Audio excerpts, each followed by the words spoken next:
We are going to start a new chapter, logarithm. Now listen. What do you mean by the logarithm? What is the definition of logarithm? Definition of logarithm.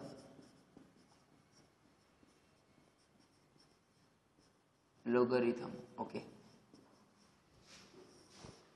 If a raised to x is equal to n, here a is greater than 1 and n is greater than 1. a is greater than 1 and n is greater than 1. मतलब a की value क्या होनी चाहिए, 1 से ज्यादा होनी चाहिए, और n की वैल्यू अगर 1 से ज्यादा होनी चाहिए. तो if a raised to x is equal to n, it means ये x की वैल्यू क्या होगी? It means x is equal to what?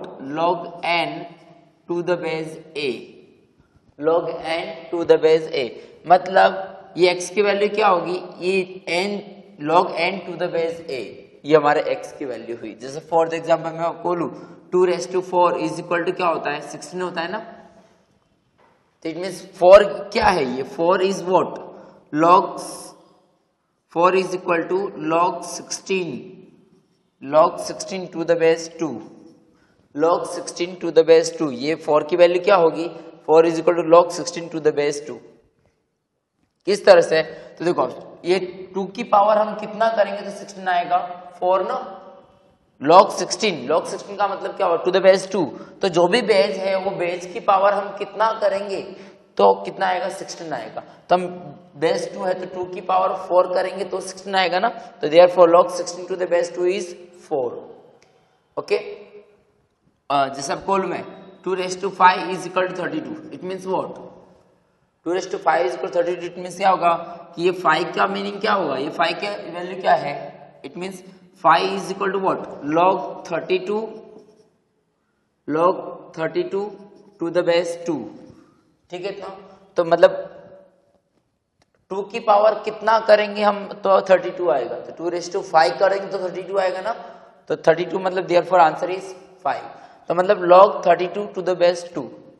इसमें log का मीनिंग क्या होगा? log क्या बताएगा? जो भी बेस है उस बेस की पावर हम कितना करें कि हमारा आंसर कितना है? 32 है.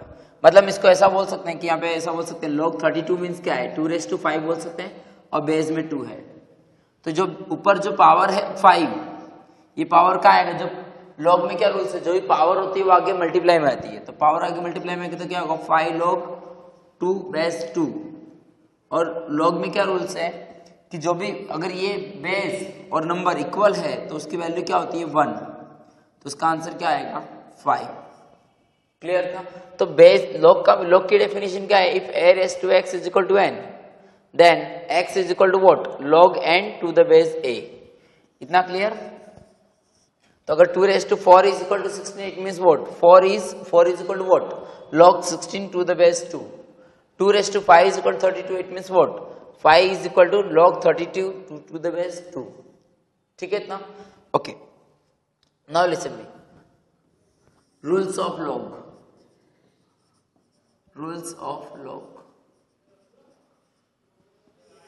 ओके. फर्स्ट रूल देखेंगे हम. देखो first rule log a raise to, अगर लिख log a raise to n. ठीक है. log a raise to n, मान लो ये log x raise to n, log x raise to n base में a है. ठीक है इतना? तो log में क्या रूल्स है? जो भी पावर होगी ना वो आगे कहाँ आएगी? मल्टीप्लाई में. ठीक है. तो जो पावर n है तो पावर n कहाँ आएगा? आगे मल्टीप्लाई में. तो यहाँ पे क्या हो जाएगा? n log x to the base a. ठीक है इतना? ओके. मतलब जो भी पावर होगी वो आगे कहाँ आएगी? मल्टीप्लाई में. तो log x raise to n है तो क्या होगा? n आगे आ जाएगा. जैसे फॉर एग्जाम्पल मैं आपको बोलूँ, मैं सेकेंड नंबर इसमें बोलूँ for example log 16 to the base 2. तो log 16 का मीनिंग क्या होगा? log 16 to the base 10. ठीक है. log 16 का मतलब क्या होता है? ये सब ऐसा बोल सकते हैं ना, log 2 raised to 4. तो 4 का आएगा आगे log 4 का आएगा हमारा आगे मल्टीप्लाई में आ जाएगा ना. तो क्या आएगा? 4 log 2. ठीक है. तो मतलब जो भी पावर होगी वो कहाँ आएगी? आगे मल्टीप्लाई में आएगी. ठीक है. तो सबको बोलो मैं log x raised to 5. तो क्या होगा? 5 आगे मल्टीप्लाई में आ जाएगा तो 5 log x. ठीक है ना। तो जो भी पावर होगी वो आगे कहाँ आएगी, मल्टीप्लाई में। ये फर्स्ट रूल आपको ध्यान रखना है, जो भी पावर होगी वो आगे कहाँ आएगी, मल्टीप्लाई में। Second rule, if log a to the base a, अगर log n और log बेस और वो नंबर अगर दोनों इक्वल है तो उसकी वैल्यू क्या होगी, 1। जैसे आप कॉलम में log 5 और उसके बेस में भी कितना है, 5, तो log 5 टू द बेस 5, तो इसकी वैल्यू क्या होगी, 1। log 10 टू द बेस 10, तो उसकी वैल्यू क्या होगी, 1। तो जब भी log में वैल्यू और बेस दोनों इक्वल होगी तो उसका आंसर क्या आएगा, 1 आएगा। ठीक है ना। ओके, अगर third rule, log 1 to the any base, log 1 कोई भी log 1 की वैल्यू यहाँ पे क्या होगी, to the base, to the any base, कोई भी बेस हो, अगर log 1 है तो उसका मतलब उसकी वैल्यू क्या होगी, 0 होगी। 0 कैसे होगी, जैसे log 1 टू द बेस है, इट मींस व्हाट, log 1 है, इसका मतलब ऐसा बोल सकते हैं ना, ये बेस में a है तो इसको हम log 1 की जगह पर हम a रेस टू 0 लिख सकते हैं ना।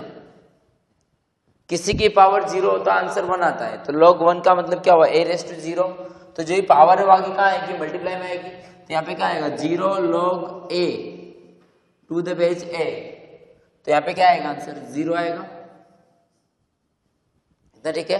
तो 0 मल्टीप्लाई बाय एनीथिंग इज 0, तो log a raise to 0, log 1 का मतलब क्या हुआ, a रेस टू 0, तो 0 आगे मल्टीप्लाई में आएगा, तो 0 log a to the base a, तो आंसर क्या आएगा, 0 आएगा। ठीक है ना। ओके, तो फर्स्ट रूल क्या था, log x raise to n, जो भी पावर होगी वो आगे कहाँ आएगी, मल्टीप्लाई में। सेकेंड रूल क्या है, log a to the base a, अगर दोनों log की वैल्यू और उसका बेस अगर दोनों इक्वल है तो उसका आंसर क्या आएगा, 1। जैसे log 10 to the base 10, answer क्या आएगा, 1। log 5 to the base 5, answer क्या आएगा, 1। ठीक है। थर्ड, अगर log 1 to the any base, log 1 to the any base मतलब कोई भी बेस हो, अगर log 1 की वैल्यू क्या होती है, 0। सो फॉर द एग्जांपल में log 1 टू द बेस 10 क्या आएगा, 0। log 1 टू द बेस 5 क्या आएगा, 0, क्योंकि log 1 का मतलब क्या हुआ, 5 रेस टू 0, 10 रेस टू 0, किसी की पावर 0 हो तो वैल्यू क्या होती है, 1। Therefore log 1 to the any base is 0। कोई भी बेस हो अगर 1 है तो log 1 की वैल्यू क्या होगी, 0। इतना ठीक है। log 1 की वैल्यू क्या होगी, 0 होगी। ठीक है। ओके,